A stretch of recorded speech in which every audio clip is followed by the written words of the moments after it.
Story time to when I got kidnapped and did not know that I was kidnapped. My parents were married, and anytime they would have a disagreement, my mom would be like, we're leaving. We would leave, we'd come back, we'd leave, we'd come back. But one day, we left and we ain't come back. That had my dad heated. Mind you, I am his first child, so he was very, very overprotective.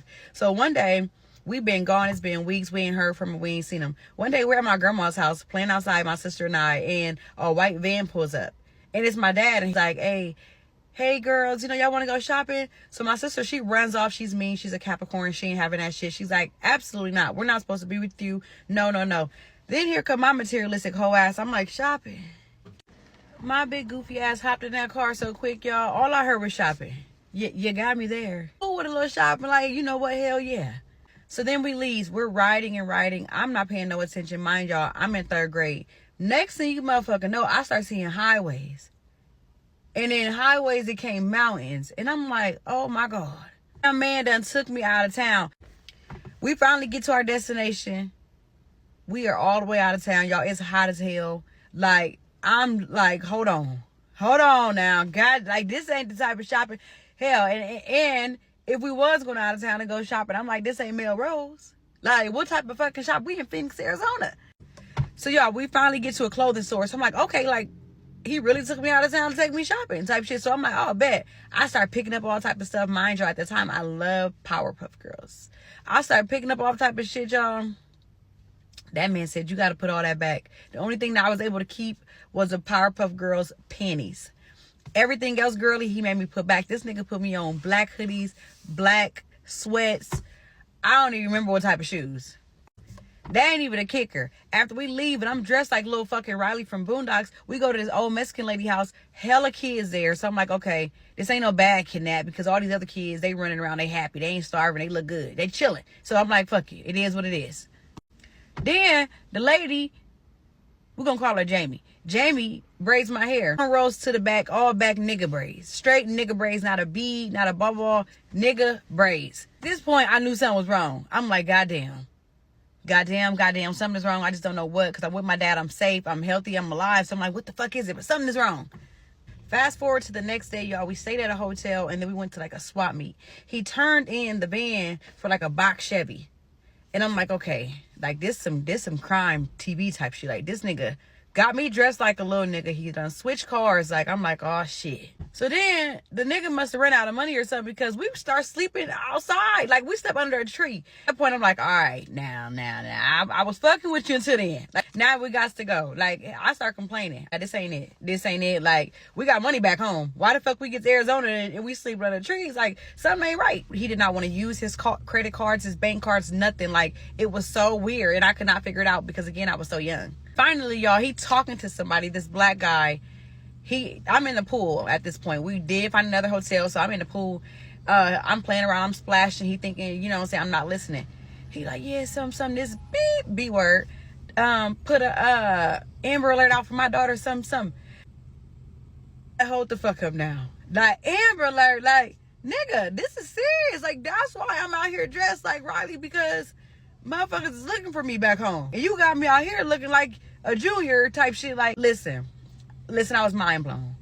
Dead ass mind blown. Mind you, I'm in the 3rd grade, so I don't have no phone. I can't even Google it and see myself on the goddamn Amber Alert. I had no way to look, no nothing. So I'm just like, what in the fuck? Like, I know my mom going crazy. Finally, y'all, one night we got another hotel and he's outside working on the box Chevy. I guess it messed up. He outside working on the Chevy and he got like the padlock in the door. So the door is cracked open and I'm inside watching TV and I'm sitting on the edge of the bed. I start rambling around the room because at this point I'm ready to go home. Like, I miss my people. Like, it's hot as hell down here. I'm tired of all these Mexicans. Yeah, I was ready to go.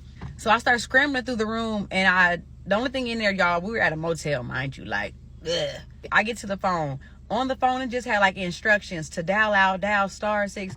I dial my grandma's number because she has had the same number for the last like 54 years. I call her number. My aunt that was living with her at the time answered first. Mind you, it's like 2:00 in the morning in Nebraska. So she's like, hello. And I'm like, hey, it's me. Where grandma at? And she's like, who is this? And I'm like, Kia. She's like, Kia. And got like super like excited. So then my grandma get on the phone, y'all, and they're yelling, like, they're like, are you okay? You okay? And I'm like, I'm fine. Like, I'm unharmed. I'm chilling. I'm fed. A little nappy-headed, but hey. So I'm like, yeah, I'm good, you know. So I'm talking to him. I hear my dad, mind you, we're at like a motel, so like you gotta like walk up the stairs, and then it's all out. Like I hear him coming up. I hung up that damn phone. I hung up that damn phone so quick. I was so scared. I'm like, oh, he about to be so mad. Okay, so I forgot to tell y'all. My grandma, she called the police as we were on the phone. So they're asking me questions like, look around, what did you see? I'm like, y'all, I don't see nothing. Like, I don't know where I am. I don't see anything. I hung up the phone, and I was like, I was so scared. Y'all, why the damn police calls back as he walked in? I'm gonna have to do a part 2. Sorry, guys, I had to go get my daughter from daycare. Okay, so part 2, y'all. The police, they must have like traced the phone and called back immediately. So he picked up the phone. He's like, hello, who is this?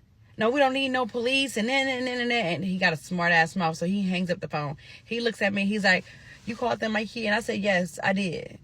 I did call them. He said, are you ready to go home? I said, yes, I am. He said, okay. That was it. He didn't say a word to me at all. He went back outside. I want to say like an hour later, he comes back in and was like, we can go to Walmart. We go to Walmart and he buys me all these brat dolls. I used to love brat dolls too. And I'm like, nigga, the whole time we've been here, you have not bought me not one toy, nothing girly. Now that I just told you I'm ready to go home, you bought me all these brat dolls, like, and I'm still ready to go home. Like, what? So that next day, y'all, we hopped on the road. We ended up getting a different car, hopped back on the road, drove back to Omaha, Nebraska. He dropped me off in front of my school, my elementary school, and drove off. Mind y'all, I still look like a little boy. I walk in the school, y'all, they look like they seen a damn ghost. They start rambling. Everyone in the front office, mind you, I have been going there since I started elementary. So they all knew me. They all knew my family really well. My grandma lived right around the corner. Like, all of our family went to that school. So the whole office starts scrambling like a movie, low key. Like, they're like, oh my God. Like, call her mom. They end up calling my mom. So we're all leaving out of the school. They done cried and they're hugging me. You know, the police is asking me questions. And I'm like, y'all, I really was safe. Like, I was not harmed. Nothing happened. Thank God. Like, and I know not everyone is that fortunate, but I'm like, I'm okay. Like, nothing bad happened at all, you know. We're leaving, y'all, out of the school. And my favorite security guard, may he rest in peace, his name was Troy Travis. He's walking us to our car. My dad pulls back up. Police out there, my family out there. He pulls back up, yells my baby sister name, like, come here. My family and the cops started to rush his car, and he skirted off. And that was it. The man is fucking crazy. He tried to get my sister. Like, we all wasn't out there. It was so crazy. But yeah, that's my story time, y'all. I could write a book, low key, because the man is psycho. That's where I get it from.